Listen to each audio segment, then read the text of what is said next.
Darla, I know I see you. I see you and I see what you're doing. And you better quit it.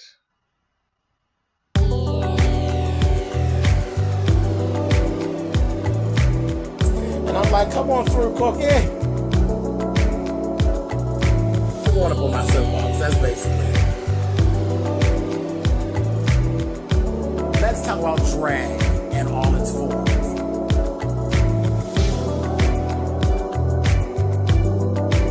What, Cookie?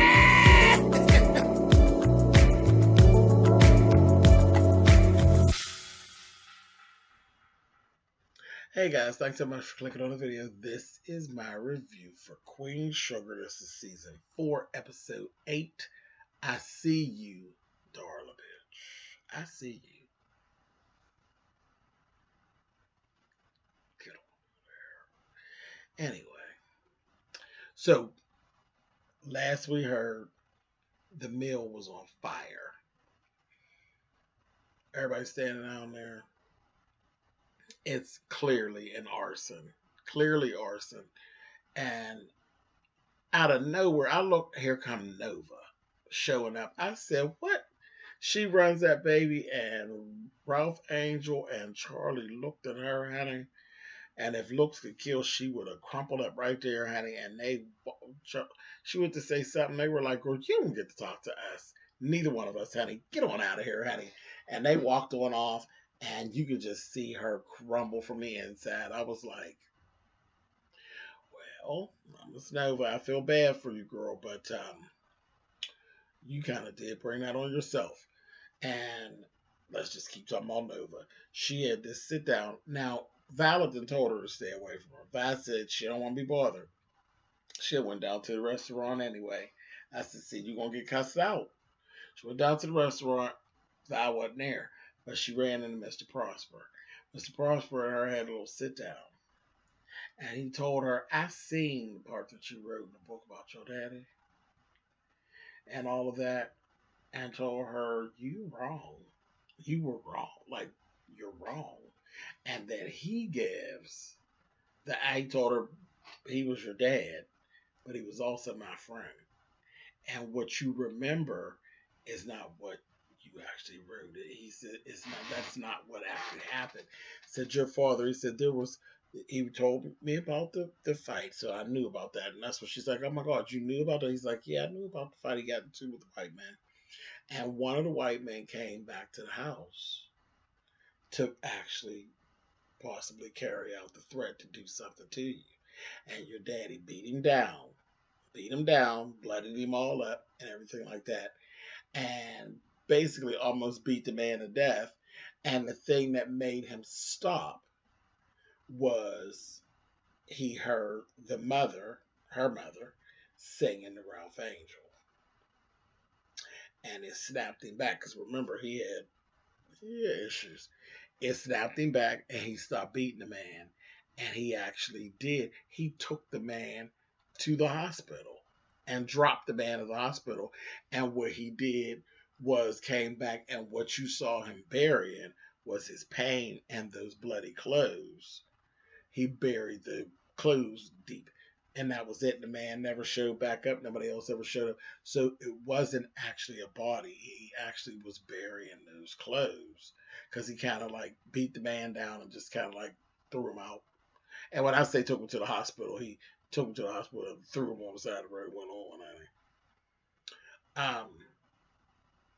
So that was interesting, because you shined an unnecessary, ugly light on the family when you didn't have to.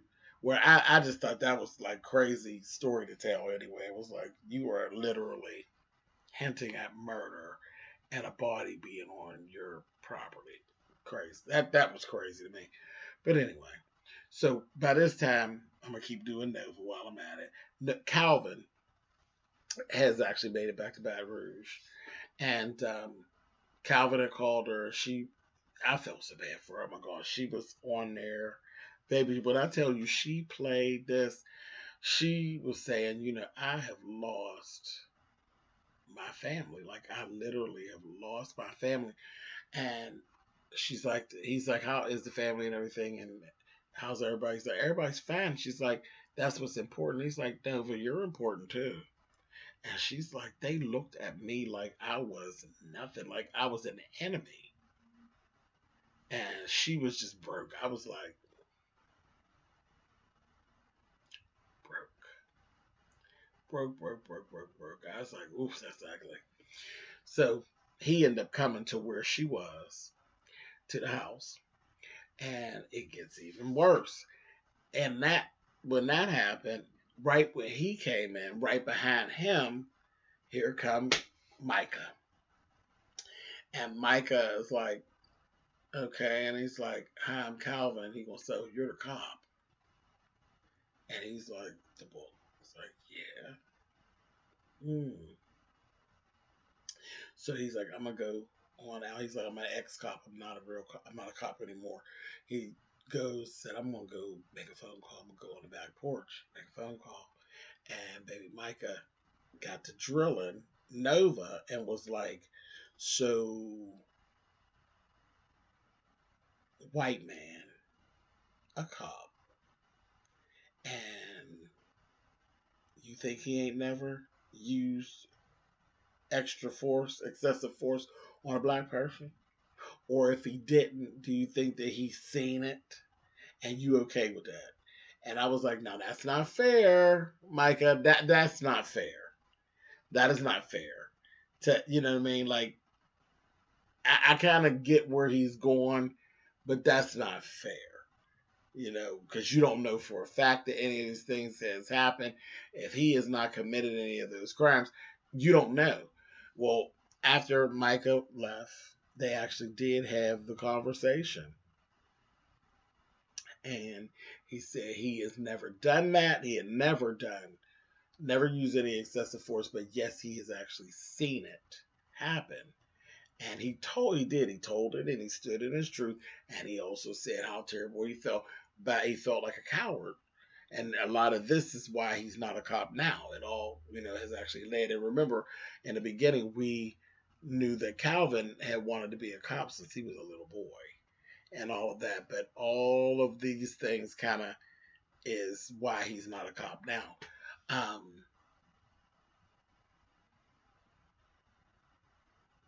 I still say Mike is not being fair, though. You know what I mean? It's not fair. People make mistakes.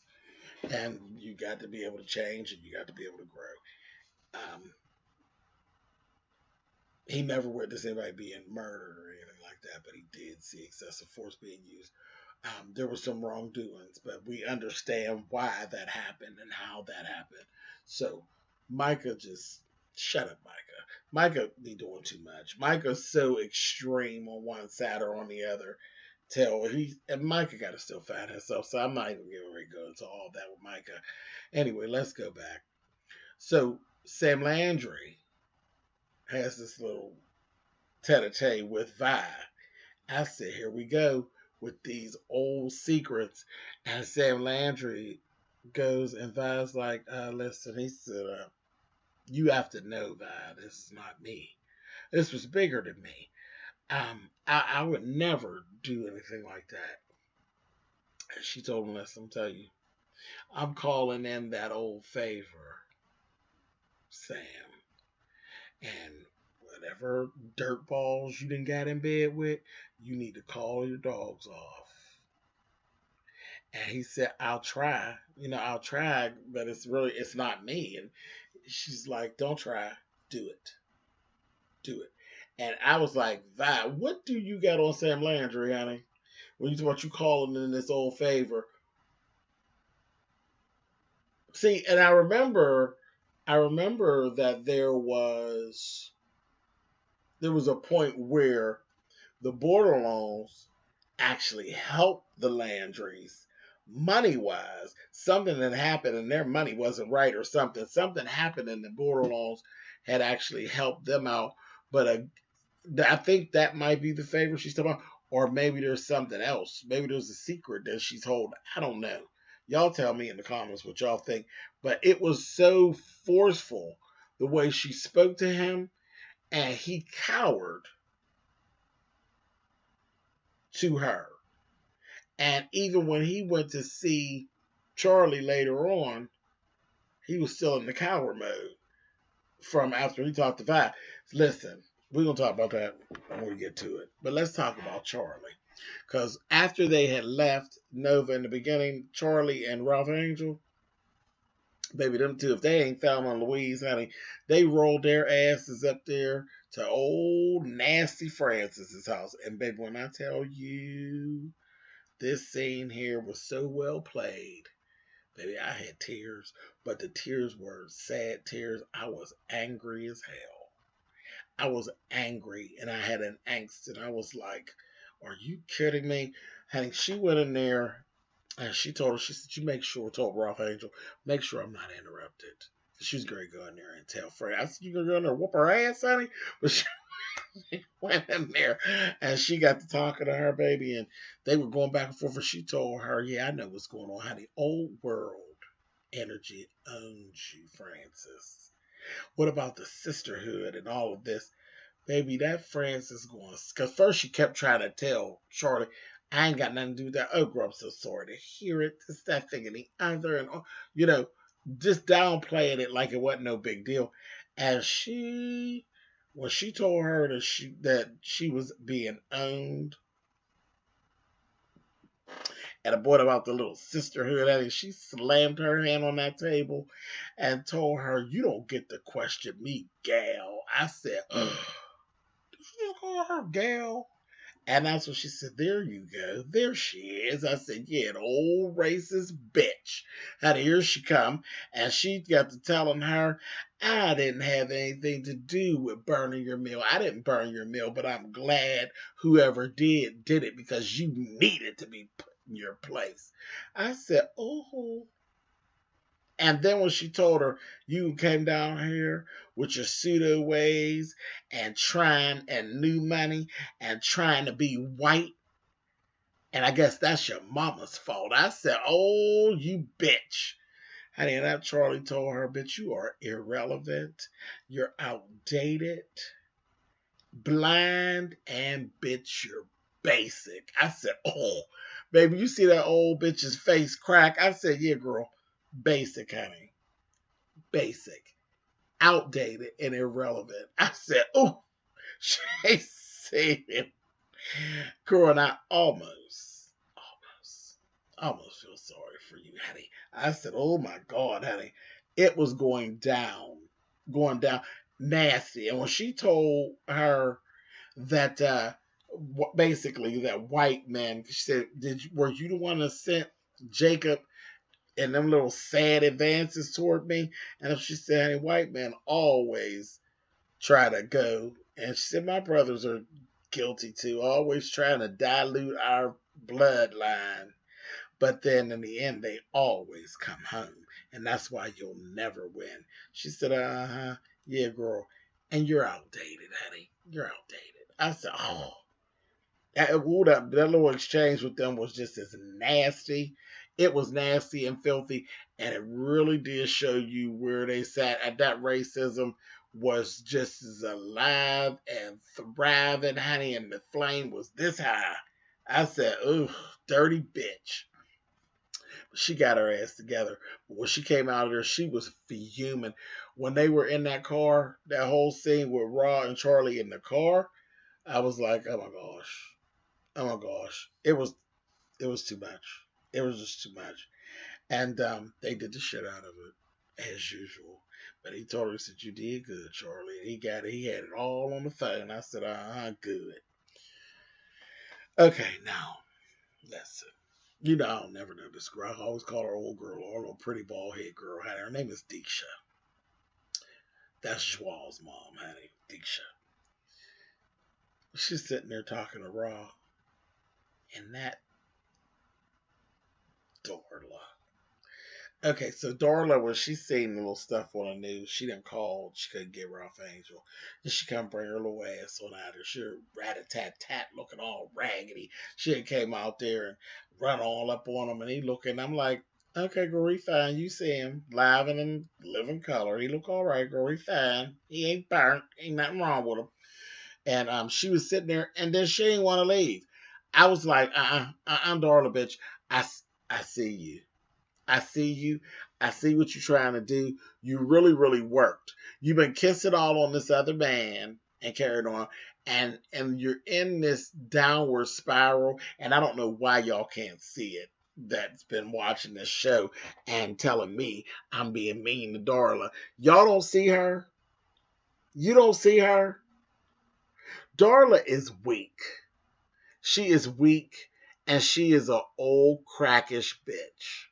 And she is in a downward spiral and she is trying everything that she has to try to grab Ralph Angel and take him with her. And I see you, Darla, bitching. If you don't get out of here, bitch, get out of here. You're laying around, wallowing in whatever that is you got going on and don't want to do none of the stuff that you've been trained to do. You're going down, bitch. But you need to go down by yourself. Leave Ralph Angel alone. Ralph Angel is with Disha. Get on out of here. You're a problem. I told y'all that. She is toxic. And I want her out of here. She's ridiculous. But I see you. I see what you're doing, bitch. She ain't even want to leave. And Disha's like, well, I'll go back. No, you ain't going nowhere, girl. Sit down, honey. The crackhead is leaving, honey. Get on out of here, honey. Get out of here. Bye, bitch. A mess. Anyway, put it in the comments. Are we still arguing, or are y'all starting to open up your eyes and see what I see, honey? Or are we still arguing, Shay Treasure, honey? Are we arguing, people, or do y'all not see the downward spiral? Anyway, moving on. Now, this, I don't think I've actually really said this in the past, but I'm getting sick of the farmers of St. Joe's. I'm getting tired of them. I'm getting very, very tired. Because as soon as the tough get going, they're always ready to throw in the towel. Now, this girl, she keeps on saying,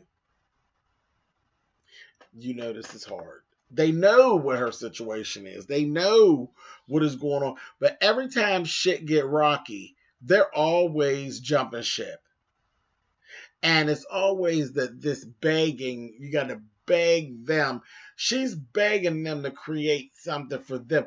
Do we actually realize that Charley can actually get up, take Micah, and go the fuck on about her business and don't ever look back and it be no real big deal? Do they realize that? Like, you know what I mean? It's always like she's trying to make... She has the qualifications to go and have a wonderful life anywhere but Louisiana. It would be so easy for her to just leave. And every time the rough gets going, they just always run. And they don't even just be ready to run. They turn on her first. They turn on her before they turn on anybody else. You're so afraid of the Landrys and the Boudreaux. You hate them so much, yet you're always so ready to run back to them. And every time you leave Charley and you run back to them, you get a worse and a worse deal. And they treat y'all, they squeeze your balls harder than they did the time before. Damn. Sick of them. Anyhow, so that bothered me. That bothered me a lot. Anyway, let's go on to this prayer that Vi had. This broke me down all the way down. When Vi, they had a little conversation in dinner, and Disha was there. She was basically saying, even though we got the recording and we got all these things, it's just not going to be easy.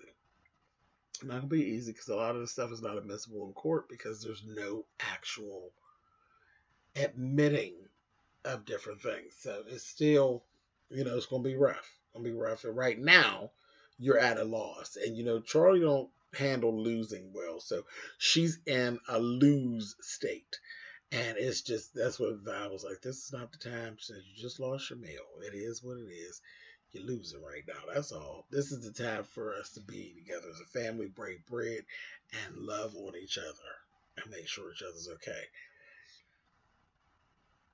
And it was hard, but she just kind of gave into it for a minute, because that's all she's gonna give into it for is a minute. Y'all know that. So then we see Vi do have this prayer of her own later on in the night. Oh, and Hollywood's back, thank God. But she had just did this prayer, and I was like, Vi, she was praying for her whole family. And I thought she wasn't going to include Nova at all. I was like, evil ass. But when she said it, even that girl said, God knows I miss her. She said, but I just can't with her right now. I just can't. And told her, watch over her. Baby, that thing broke me down so bad. I said, oh, Vi. I love this show. Love this show. But listen, you be mad as hell at a person, but you don't stop loving them. I was like, okay, I got you. So that was really wild. Then we actually seen Charley kind of going through her thing, and then here comes Sam Landry. She was down at the Queen Sugar Mill, and he came and he told her, I want you to know, I would never physically hurt you or your family like this. I would never do that. He said, but I did tell you about my sister. And Charley wasn't hearing anything from Sam Landry. And I was like, Charley, are you listening? Like, are you listening? I don't think she's listening. But I believe him. I don't believe he did. I believe that sister did that. I believe the sister was down with the shit. I really don't believe that Sam Landry was feeling this. I really don't, because whatever it is that Vi got on Sam Landry, I believe him. I believe him. I still think he ain't shit.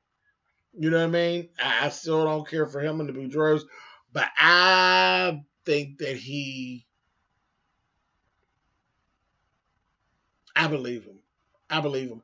And the funny part is, I believe that Sam Landry actually respects Charley as a worthy opponent. I think again, but the sister said that basically, they got a little thing for our women. And, when Charley comes in, they all do stand at attention. They all stand at attention. And that old bitch was mad about that shit.